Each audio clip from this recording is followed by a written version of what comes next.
Okay, so we're parked up now at the 350 kilowatt charger that I'm going to try out, and it's just interesting to have a look at the consumption for that journey. 86.3 miles in 1 hour 38 minutes. The trip computer says 55 miles per hour. So I did slow down a little bit in the last half an hour just to try and conserve some battery. Still got here with 6% though, so it just shows that that original estimate of a 0 or 1% that the map was showing actually improved a bit. And we've got 38.5 kilowatt hours per 100 miles. So that is worse than my drive to Kent that I did a couple of weeks ago in similar temperatures, but with the road resistance and the rain, that's to be expected that we're going to get slightly worse consumption data on that basis. But that still works out, actually, if you think about it, at a range of around 200 miles.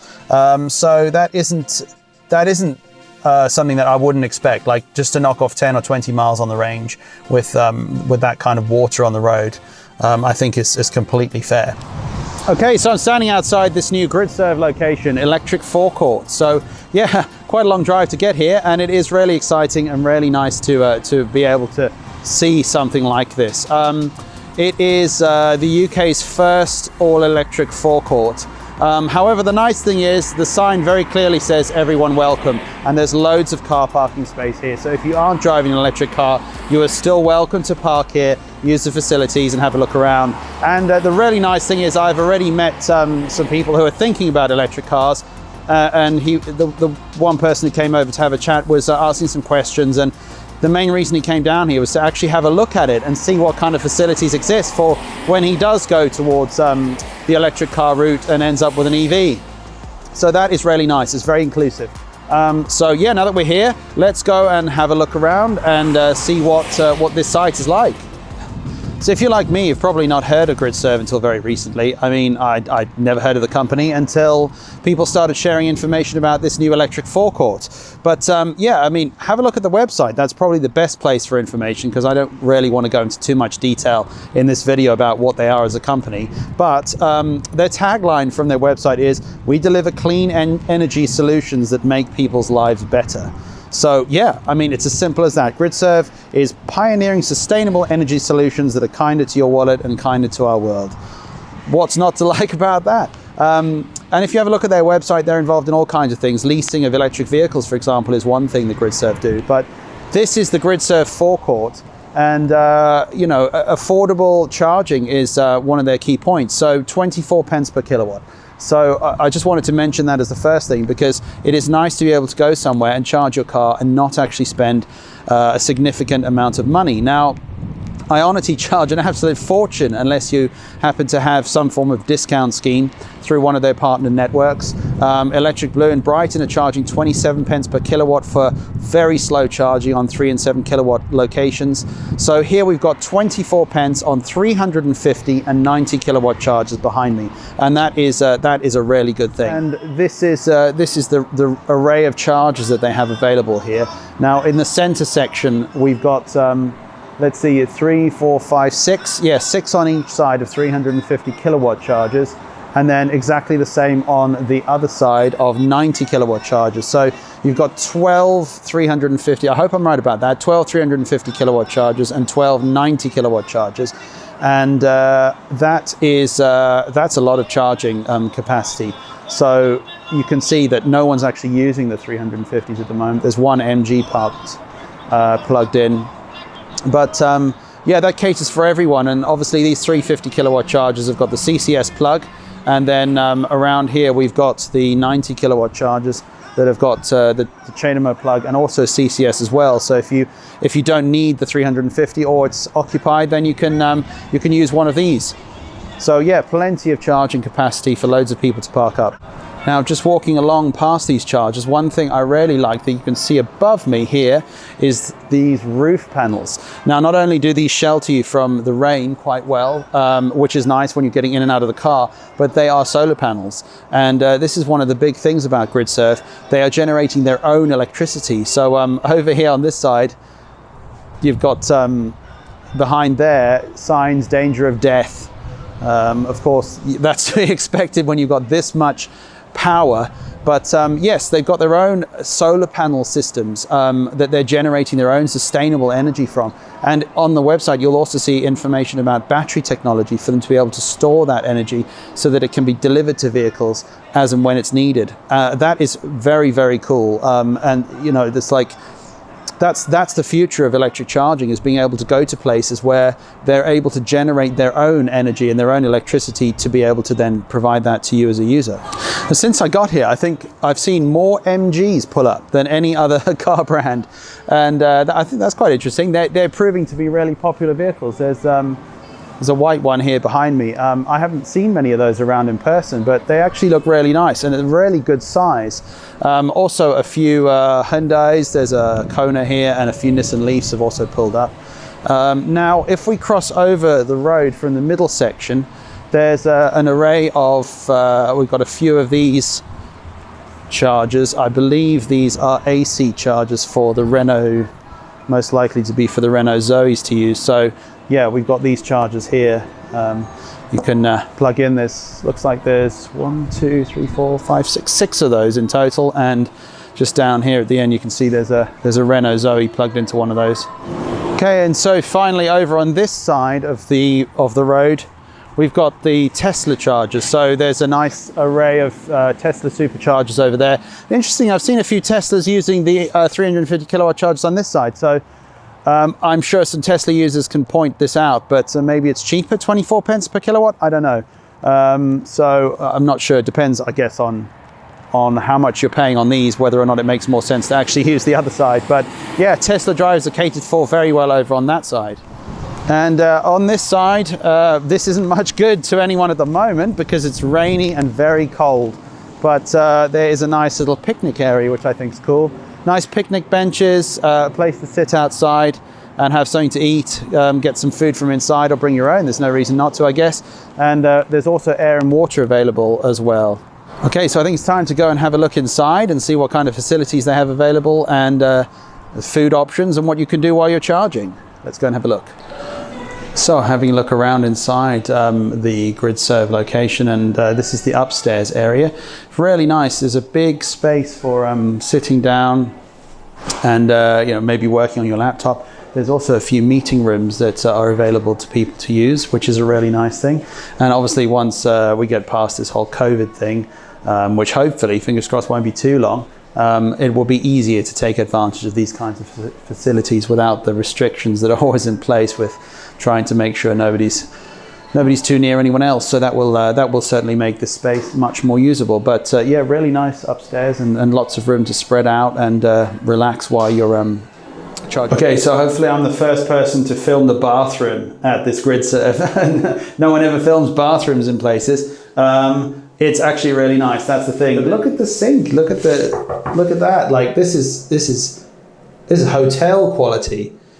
Not your average service station toilets, I can tell you that for sure. So yeah, that is another reason to stop here. I mean, there's even bottles of hand lotion.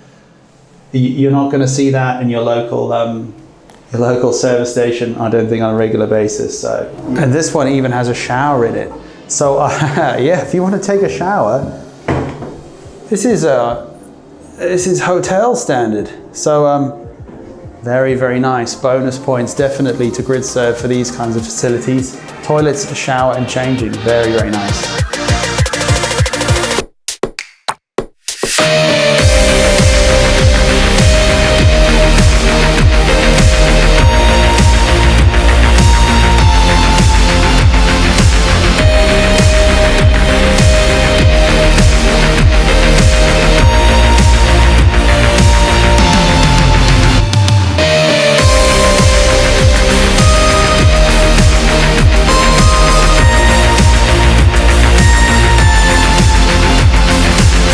Okay, so we're ready to get started with the charge.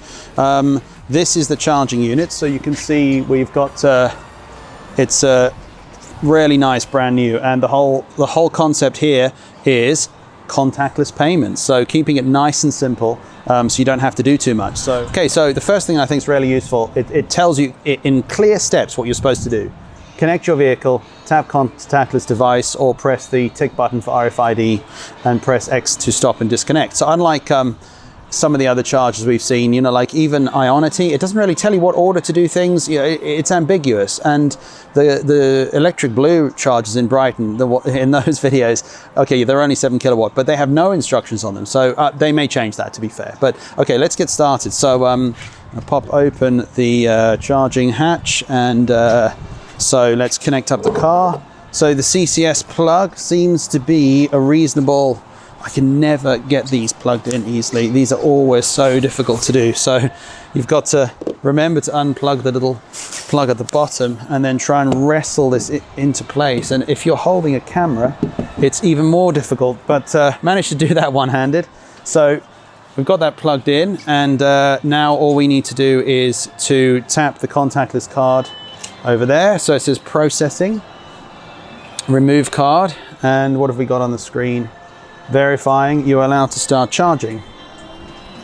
Preparing to charge, setting up communication with the car. So far, this looks like an incredibly easy process. I have seen, you know, so many different versions of these chargers, Shell, BP, Ionity, and they can be quite complicated to use. This could not have been easier, and you know, it's apparently it's charging already. There we go. So 6%, and we're charging. Like there's no fiddling around, no hassle, and that's the way electric charging should be. Okay, so yeah, that was a successful charge, and really nice to have a look at the Gridserve installation here at Braintree. So it's time to head back, and just looking at the Google Maps display, it's showing 1 hour and 35 minutes and 33% charge remaining. And that's 87 miles to cover. So we got up to 83% on that charge, and the range showing is 230 miles. So this is probably a good example of what I was saying earlier. If you utilize, you just double your percentage, 83 times 2, that is 166. So that's a really good estimate based on a 200 mile total range, 166 miles, but the display on my screen here is showing 230 miles. So that's a good example of how it doesn't know what you're going to do necessarily. You might now drive around town for the next 200 miles, in which case you might get those kinds of figures, or it might warm up and the temperature might be warmer tomorrow. It can't really anticipate that. So I understand why the system's set that way. The display shows 33% when we arrive. So if we did 83%, which is our current charge, minus 33, it thinks we're going to use 50% of the battery to get home. Now 50, like I was saying, 50 times 2, that's 100 miles. So I would be thinking 50% of my battery is going to cover 100 miles. It thinks that's only going to do 87 miles. So that's a conservative estimate. So we've got these two different things here in the Polestar, where we've got the main driver display behind the steering wheel giving very optimistic numbers, and you've got Google Maps giving pessimistic numbers. So my point here is that if you want to be safe, again, like I said earlier, use the Google Maps display. That I don't think is ever going to drop you in a difficult position. But don't rely on the display behind the driver's screen to give you your actual range for the journey you're doing. And again, if you use that 2 times number, you might be able to, you know, if you want to think ahead, work out your actual range and think, well, maybe Google Maps, you know, it says I'm getting there with 2%, but maybe it's not too cold. I'm not going to drive at 80 miles an hour. Maybe I'll get there with 10%. So that's a good way of figuring it out in the Polestar and how much range you're going to have when you get to your destination.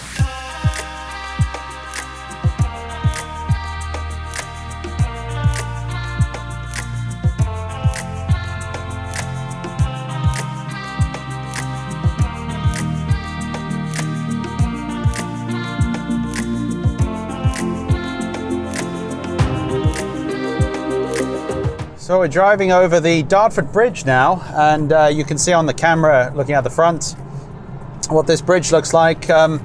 This is quite famous, Dartford Bridge and the Dartford Tunnel on the east side of London. This goes over the Thames. So if you're not from the UK, you might not know about this bridge, but the M25 is this road that goes all the way around London, and it's notorious in the UK for really bad traffic and all kinds of problems. But this Dartford Bridge is, you have to pay a toll to go over it.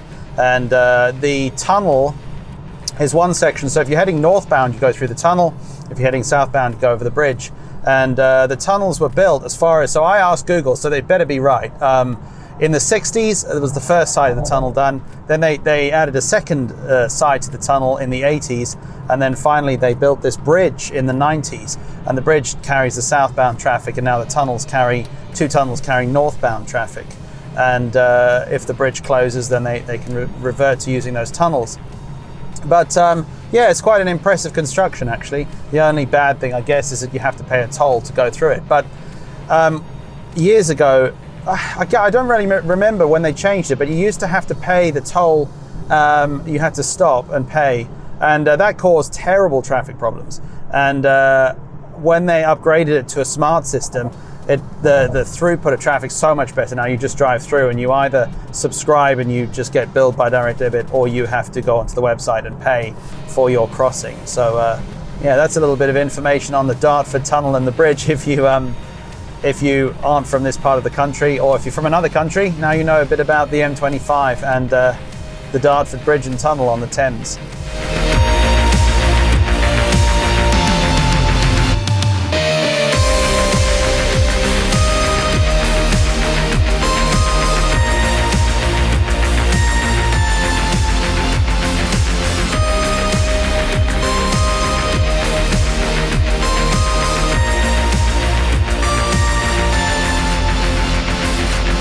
So we're back home now after that drive, and we covered a total of, let's see, what does it say?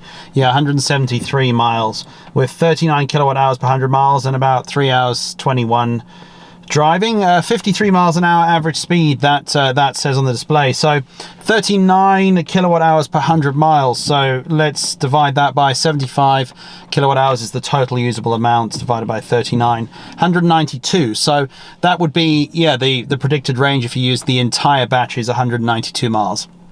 So yeah, 9 degrees, wet roads, heavy rain. I drove at a much higher speed on the way back than I may have done in some of the others, but you know, not too fast. 70 miles an hour to 75, so you know, within the average that you'd expect most people to be driving on the motorways at the moment, especially on a Sunday when it's quite quiet.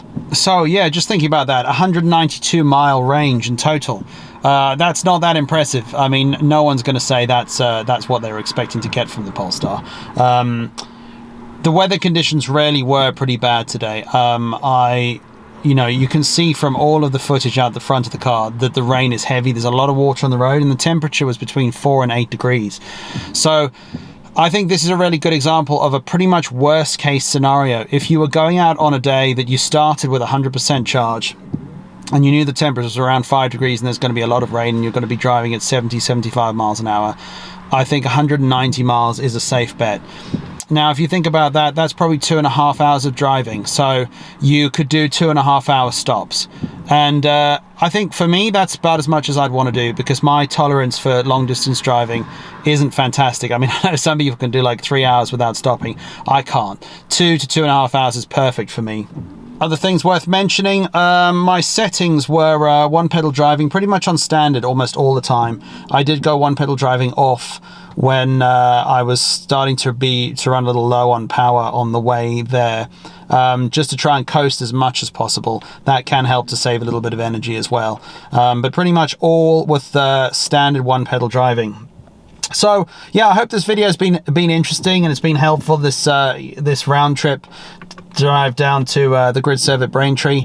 And yeah, if you could like, subscribe, that'd be much appreciated, and I'll be back again with another video very soon. Thank you.